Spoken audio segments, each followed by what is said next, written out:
been for a long time, and I think John has started, formulating these ways of talking about it differently over the years. And we really articulate our higher purpose through our core values. We have 8 core values, which I won't try to name. I didn't write them down. Probably get them if I tried, but they really articulate what we're trying to do, what is our mission, and they're publicly stated, and they're on the walls of our stores, and they're on the walls of our offices. And they are things like we create wealth for our shareholders, which is obvious. But it's also about creating an environment for team member happiness and excellence, advancing environmental stewardship, supporting our communities, and so on, sort of articulating all these different stakeholders that we want to try to take care of. And we really refer to those core values regularly when making decisions. I've heard people throughout the organization, from the highest levels to all the way down through regular sort of operators in stores or on our team, sort of reflect on core values and think about, okay, what should I do here? And all different scale of decisions. So it's really built into what we do, and I guess what we, from a philanthropic perspective, we have a number of foundations that we've started and that we support, which are really designed to help us reach those stakeholders that we can't reach through our regular operations, right? We have something like 430 something supermarkets now across the US, Canada, and the UK. And so we run supermarkets. And so we primarily are able to touch those people who can shop in our stores. But a number of years ago, we started a foundation called the Whole Planet Foundation, which was about trying to reach into those communities in the developing world where we buy a lot of product, and where we try to interact with people and have a positive impact through our purchasing, but where we felt we could do more to support those communities. So Whole Planet is our first foundation, and it supports microfinance in the countries around the world where we buy products. And they support a Grameen Bank style of microfinance, which is about targeting the poorest of the poor with very small loans. So we support microfinance institutions in the countries where we buy product, and they provide loans to mostly women who are become small entrepreneurs, micro entrepreneurs. So that's number one. A couple of years ago, we started the Whole Kids Foundation, which is part of a resurgence of sort of the health food store mission of Whole Foods Market in the last 10 years or so. We've always sort of had that health food store grounding and core, but we've been getting very far back into the nutritional education and the idea of healthy food as a major part of our mission. And Whole Kids is all about providing salad bars in schools and helping with school gardens in schools so kids can learn where their food comes from. Of course, salad bars helping kids have healthy food in schools, and then healthy eating education for teachers as well. So that's Whole Kids. And then more recently, Whole Cities, which is about trying to improve access to healthy food in urban areas. So it's 3 foundations, and we support them through our operations in different ways. Whole Planet, for example, we support with in various ways. We get our customers involved, we get our vendors or suppliers involved, different ways of supporting Whole Planet Foundation. We also donate a portion of sales on many of the products that we sell from countries around the world. We have a whole trade guarantee, which is all certified fair trade or Rainforest Alliance's various social and environmental certifications. Uses a label on some products in our stores that's called Whole Trade. 1% of all of our sales and all those products goes to the Whole Planet Foundation. It's become quite an important part of their budget. So we sort of have these cycles, and we can get all of our stakeholders involved. Our suppliers can get involved. Customers can get involved by buying products, by choosing to donate. Team members get involved, by I donate through my paycheck. So all these different ways of getting different people involved. And then philanthropically, the last point I would make is that we do these 5% days,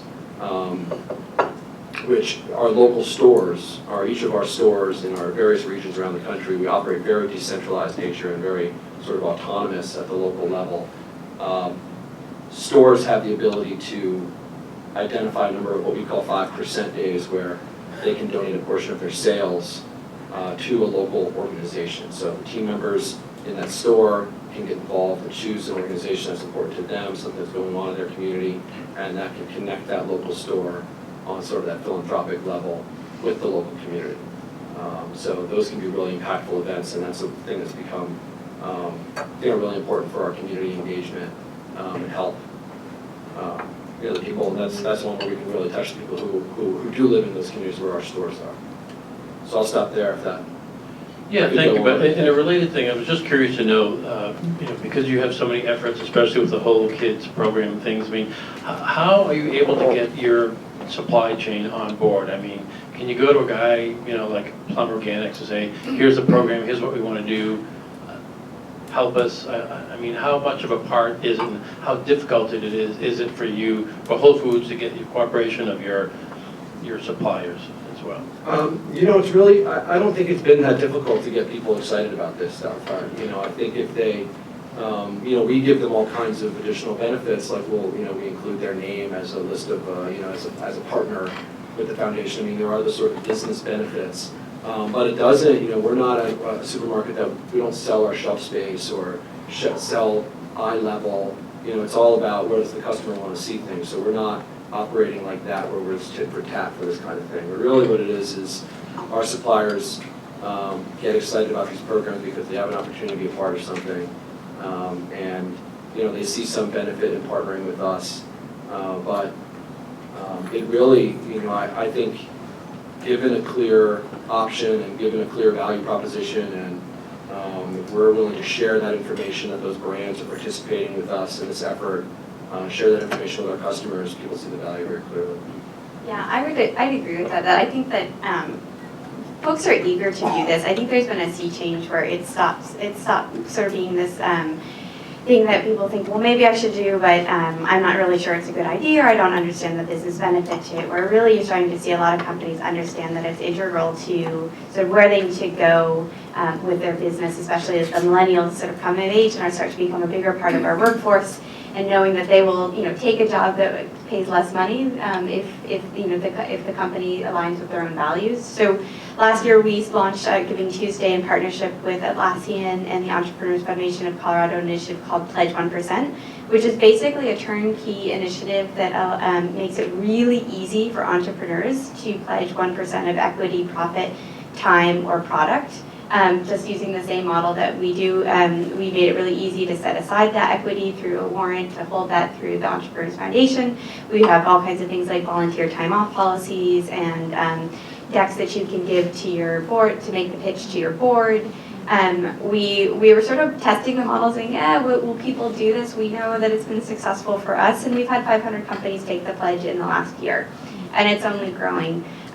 We will go to our Salesforce ecosystem, which are the partners and the people who build applications on top of the Salesforce platform. And with very little ask, we've had about 70 companies within the ecosystem take the pledge. And 30% of the companies in the Salesforce portfolio that we invest in, the companies we invest in, have taken the pledge also in the last year. So I think that shown a roadmap, shown a few tools, making it easy, making it turnkey, companies really get on board pretty quickly. Great, thanks. And just another follow-up question. Does Mark have his own foundation separate from Salesforce Foundation as well? No, there's just the Salesforce Foundation and some of his philanthropy we help support, but it's... Okay, so those huge donations going into the mission, the hospital, whatever, UCSF, I mean, that's all coming from the foundation. Well, we did, I believe, and correct me if I'm wrong, but we did $10 million at last year's Dreamforce for the UCS Benioff Children's Hospitals in San Francisco and Oakland, but that was raised through the Salesforce community. Those were our partners, those were attendees, those were people who were passionate about it and joined in. Wow, great, thanks.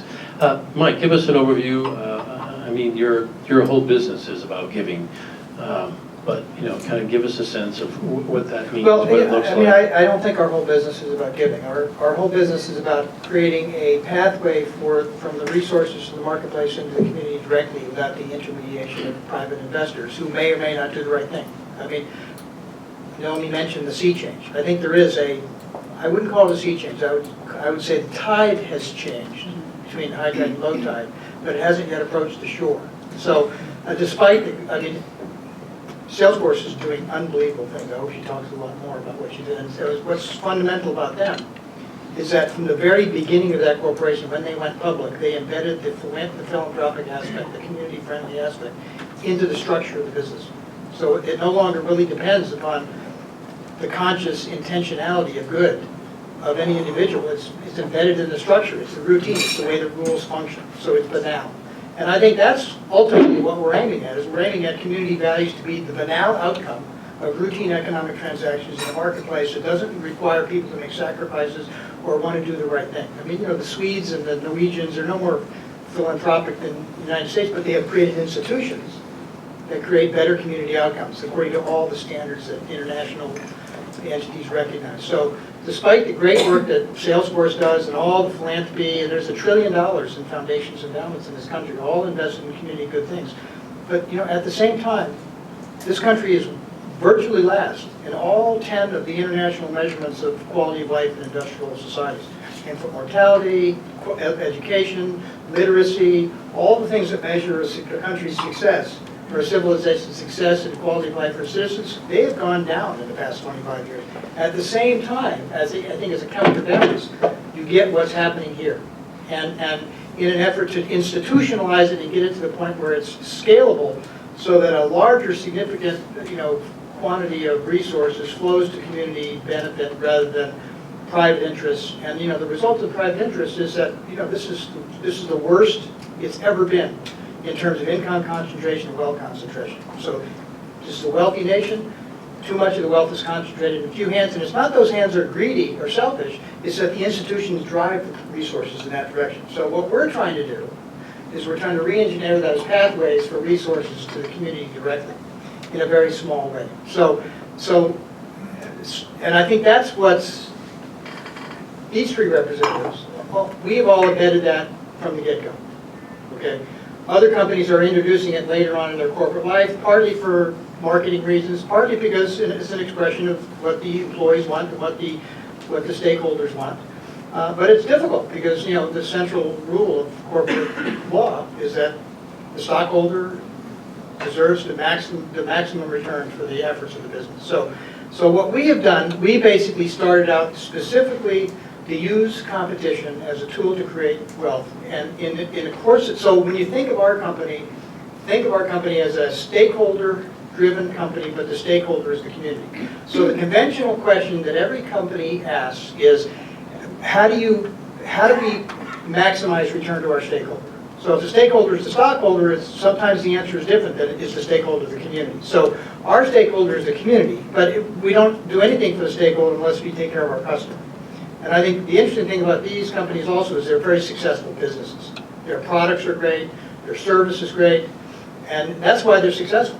It's not because of the philanthropy necessarily, because, obviously that's part of it maybe, but it's because they have great software, or they have great products and they have great service. You walk into Whole Foods, you feel it. That's why they're successful, and they're able to parlay that success into this other element of community service, and that has a kind of reciprocal, self-generating kind of process. But I would also say it's part of why we attract the top talent. Of We know course. that, sort of informally in polling our employees, it's in the top 3 reasons they come to Salesforce is our giving back and our philanthropy, and it's the top 3 reasons that they stay.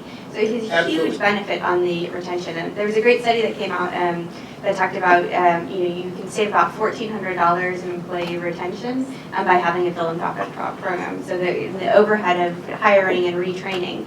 So the business case is there. So I think it's. I think the business case is I being do agree. We developed. have great software and we're great business, great customer service. But I do think that it's part of and I think what people are trying to see is that it's no longer this sort of side project, but it's actually how you position your company. And I think it's why people, in many reasons, shop at Whole Foods is that there's good giving back as well. It's all those things, and that's what's happened over the last 20 or 30 years. There's been this kind of zeitgeist, this collective consciousness that's shifting, that is beginning to demand companies to be more accountable to what the impact of what they do. And all the data now suggests that individual consumers and business consumers would prefer to patronize businesses that have a positive impact on the community.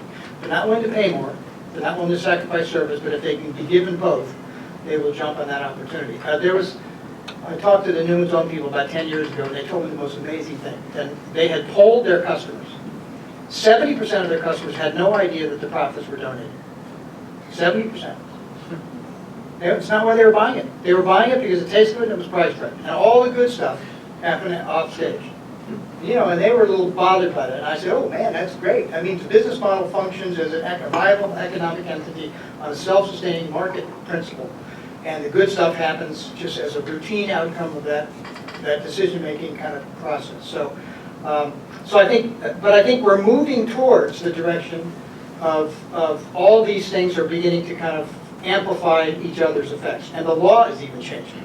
I mean, for the first time in the last 5 years, the actual corporate law is beginning to change in a fundamental way that allows the values that are embedded in our companies to be protected from stakeholders' interest even, through the benefit law. There's a lot of really interesting stuff that I think will allow this movement, and I think it is a movement, to begin to scale in a way that begins to move the needle so that when you measure, you know, the things like infant mortality and literacy and public health and all the things that international agencies measure, those things will improve because the resources will be directed towards solving those problems rather than, you know, accruing to bank accounts of rich and wealthy people. So, having said that, let me just tell you some of the things we do. So obviously the first thing we do is we donate our profits, and we don't donate all of them the day we earn them. We have to retain enough earnings. Just to interrupt, does everyone here know give something back and what their business model is and what they do? Okay, I just want to be sure. Do I have any? Are there any no's? Would you just kind of go over your business model a little bit? Yeah, we're a B2B. Let's just give you a good example. A large public university 5 years ago decided to save money because tuition's too high and all that kind of stuff. Decided they wanted to bid their office products contracts, so like a $15, $20 million contract. And the way they do that is they solicit bids from all the vendors, Staples, Office Depot, Give Something Back, blah, blah, blah. And there was 8 bids, and they were all in manila envelopes, and they were opened on 1:30 on Tuesday afternoon, and when they opened them up, we had the lowest number, so they chose us. So we're the vendor of UC Berkeley and UCSF now, not because we give something back and we, you know, have tuition stuff, you know, scholarships and stuff, but because we're the low bid. We save them money, and as a result of that, the profit comes to us rather than Staples, and it goes back to support. But that's our business model. So we win when we're the best deal for the customer. We lose when we're not the best deal for the customer, and frankly, that's our. So our customers come first, but if we're successful in meeting their needs, then we'll make a profit. We just don't have a private stockholder interest that takes the profit. So in thinking about how we use the company resources to improve quality of life in the community, the principal thing we do is donate money. And you know, we've donated millions of dollars over the past 25 years, which is how long we've been around. And that's the easiest thing. And we do it in a democratic way. So 10% of our business happens in San Diego offices, so 10% of our profits goes to San Diego nonprofit organizations selected by our San Diego customers, our San Diego employees, and our San Diego's customers' employees. So the goal is not to have, you know, the rich white guy that owns the stock But decide what happens in San Diego. Is there like a hierarchy that vets those so that you make sure that? No, we solicited by 501c3s. If they qualify under our rules, you got to be 501c3, you got to be local. You have local impact, no churches, no lobbying groups. If you meet those criteria, you go on a ballot goes to the customer, they copy it out to their employees, we collect the votes, 10% of the votes go to the Planned Parenthood, they get 10% of the money. Simple as that. I don't have anything to say about it. I have my vote like everyone else, because you know I buy my stuff for myself. I get a really good deal too. Sometimes I don't have to pay. Anyway, so that's the easy part, to donate their profits. But it turns out that companies have all kinds of assets that they develop over the years. And those assets are not always fully engaged. So for example, we got a fleet of trucks that leaves our warehouses in the Bay Area out of San Leandro every day filled with merchandise. They come back empty. They're still burning fuel. So that's an underutilized asset. So we figured out 2 things. First of all, we could pick up e-waste from our customers to reroute it to the recycling industry, which will keep it out of landfill. That's what we did first. And we started collecting all kinds of e-waste. We tell the customers, next time we deliver some merchandise, we'll pick up your old junk, your computer stuff. We'll deliver it to these recyclers, they'll keep it out of landfill. So there's an environmental benefit, doesn't cost us anything. It's on the same truck. Then we figured out there was a way to get that e-waste into the hands of a job development program called Reliatech in Richmond that uses e-waste as a training program to train ex-offenders in electronics repair. They have tripled in size because of the quality of e-waste we've given them over the past 5 years. That all started by somebody saying, is there any way we can use an asset that's not fully engaged without additional cost or detriment to our customer proposition that benefits the community? So, we did it, no reason. Another what we do is, turns out the food banks in Thanksgiving and Christmas, they don't have a lot of trucks. They have a lot of, they put barrels over at Whole Food. People put stuff in the barrels. They have to pick those barrels up. They don't have trucks. Well, we have trucks that go by Whole Foods every day on their way back to the warehouse. So now we keep those barrels in our trucks, and we route them through the Whole Foods, the Safeways, the Trader Joe's, those other, the evil alternatives. And we bring it over to our warehouse, and we take thousands of dollars out of the food bank's budget, because, we're doing the pickups, and they can devote their resources to actually distributing the food. Doesn't cost us anything, just a little rerouting. Our drivers don't mind it. It's just a way of thinking about how to utilize assets that are not fully engaged, that can be leveraged for additional community benefit. We lend our conference room out, just like you guys do. We're